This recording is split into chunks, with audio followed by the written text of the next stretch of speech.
Welcome, church family. This is day number 8 of our 21-day fast, and prayerfully and hopefully these last 7 days have allowed for you to indeed prepare for next. Our thought for today, and it looks like I'm getting later and later with posting these, but our thought for today comes on the heels of what we talked about yesterday, dealing with perilous times that many of us have had to deal with, go through times in which they felt like they were indeed perilous. And the Bible has this interesting thing to say in the book of James, chapter 1, verses 2 and 3, where it says, "Count it pure joy, my brothers and sisters, whenever you face trials of many kinds, because you know that the testing of your faith produces perseverance."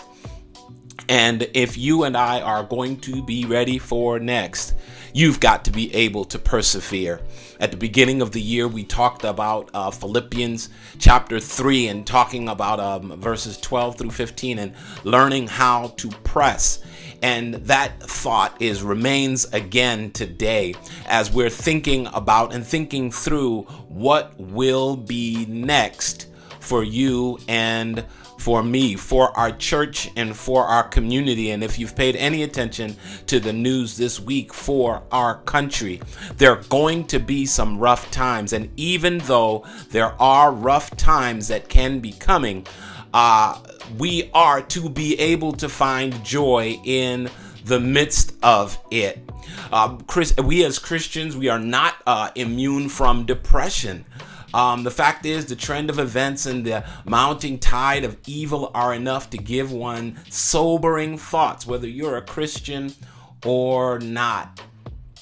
Consider the psalmist David, the sweet singer of Israel.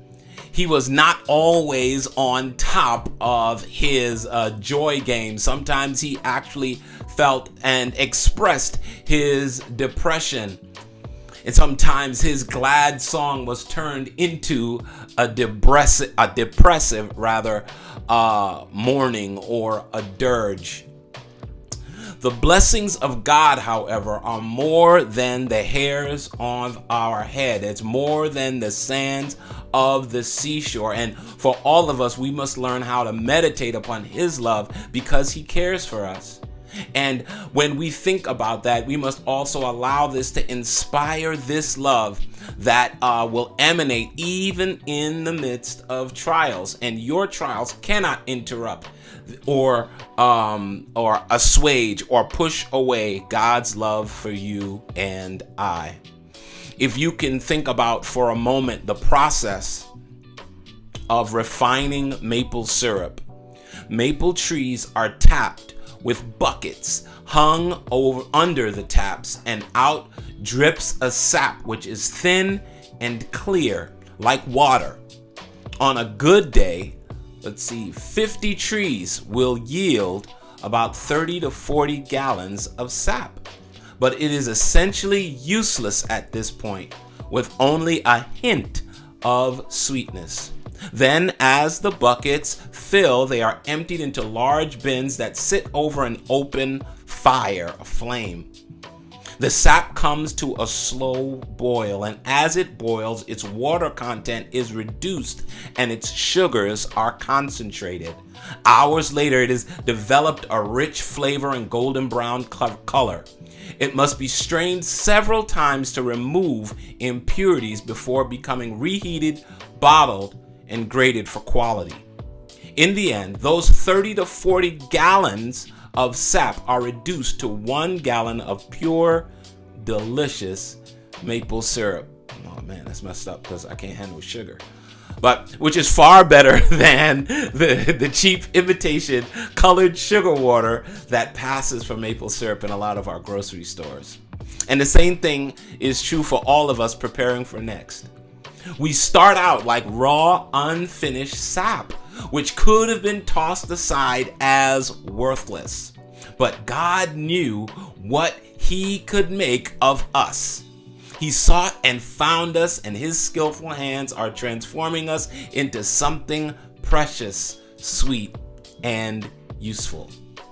The long and often painful refining process brings forth a pure, genuine disciple, easily distinguished from cheap imitations. You may have started out as sap, but he's making you into syrup. Praise God for all of us who are on our syrup journey.